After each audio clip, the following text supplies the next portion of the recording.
סיפורי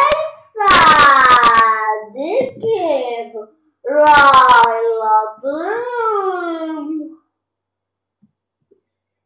רבי יהודה הנשיא, פרק י"ח, ציווי תלמידי חכמים בעיניהם. תלמידי חכמים רבים היו בדורו של רבי יהודה הנשיא.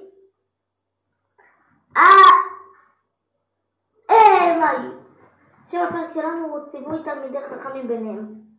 הם היו חכמים בדברים רבים שהחכימם הלימוד, אף על פי שלא הכל היה הלכה ממש, והיו דברים שנראים בפשוטם כעצות מקורם עמוק, והם מחוכמת התורה. גם לרבי יהודה הנשיא הורו תלמידי חכמים. רבי ישמעאל ציווה את רבי, אל תעשה שום משא ומתן עם אדם בלי מתווך שיהיה כשר ביניכם, ויש טעם בדבר, כדי שלא יהיה לך אחר כך דין ודברים עם 3 בני אדם, והם יתאחדו יחד להוציא ממך כסף שלא ביושר ויצליחו. אחד מהם יהיה בעל הדין שיתבע ממך, השניים האחרים יהיו עדים להעיד נגדך. אך אם יש לך גורם נוסף שלא קשור אליהם, הוא יוכל להעיד ש3 מעורבים בעסקה, ולכן 2 העדים אינם כשרים להעיד נגדך. דבר נוסף, אמר לו, אף פעם תעמוד על המיקח בפני מוכר ישראלי ותעשה עצמך כאילו אתה הולך לקנות בשעה שאין לך כסף, כי בזה אתה גורם למוכר הפסד, שאם יהיה בחנות אדם נוסף ראשית עניינת ולא קנית, הוא עלול להגיע למסקנה שיש גם במוצר ולא ירצה לקנותו. המוכר יפסיד את הקונה השני, ייתכן שיהיה בכך נזק אף לאדם השני, כי הוא יכול להפסיד מוצר שהתכוון לקנותו. רק בגלל הדין ודברים שיציין בלי קנייה, הוא ימשוך ידו מהחלטתו הקודמת ויפסיד.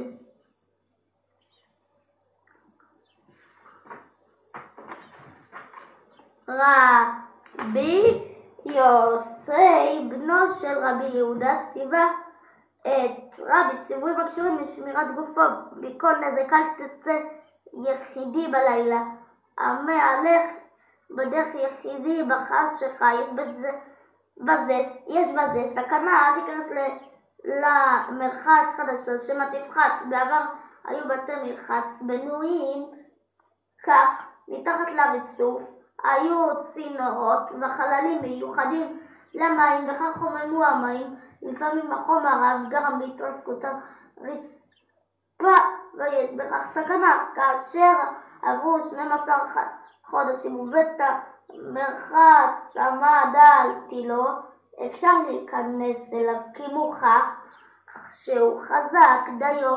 4 דברים ציווה רבנו הקדוש את בניו, דברים שונים שבחלקם עומד סיפור מאחורי האיסור שנראה על פניו משונה מעט ולא ענייני.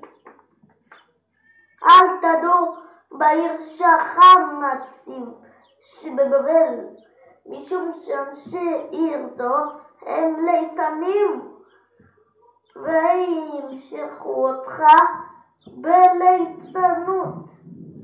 הזהירה בי הליצנות כשלעצמה היא עוון, אך מצטרף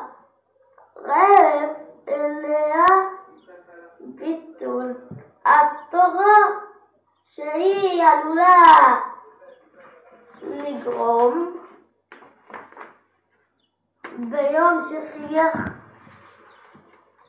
רבי בפורענות באה לעולם. לכן הוא הזהיר גם את בניו שלא יגרמו במעשיהם שכזו פורענות לעולם.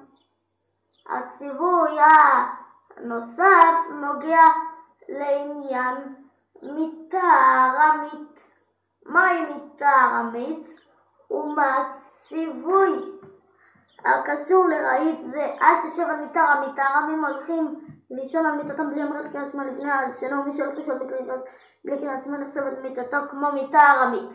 סיבה נוספת לכך המתייחסת למיתה של ארמי ממש ומקורה בסיפור שראה עם רב פאפה. בגלל ישיבה על מיתה ארמית נאלץ רב פאפה לברוח מן המדינה.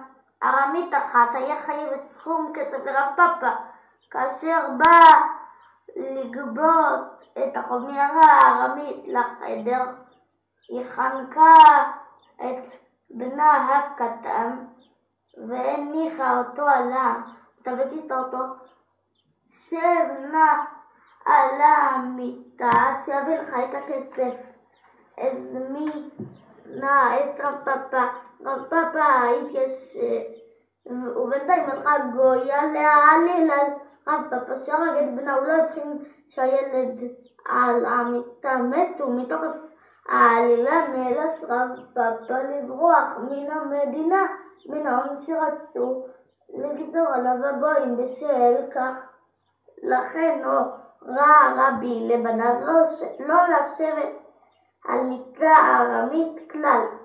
הציווי השלישי של רבי לבניו: אם צריך אתה לשלם מכס על דבר מה, אל תנסה להבריח את הדברים מעיני המוכס, כי אם ימצא המוכס את הדברים הם ילקחו ממך בתוספת כספך כקנס על הברכה, ויצא שהפסדת יותר.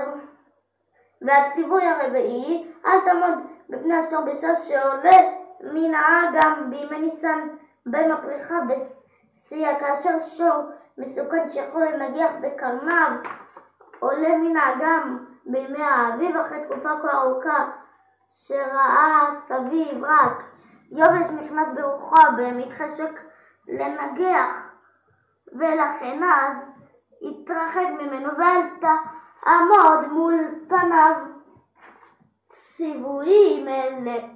ציוויים אלו מסר רבי לבניו, והם יפים לכל אדם כשמזדמנים לו מקרים.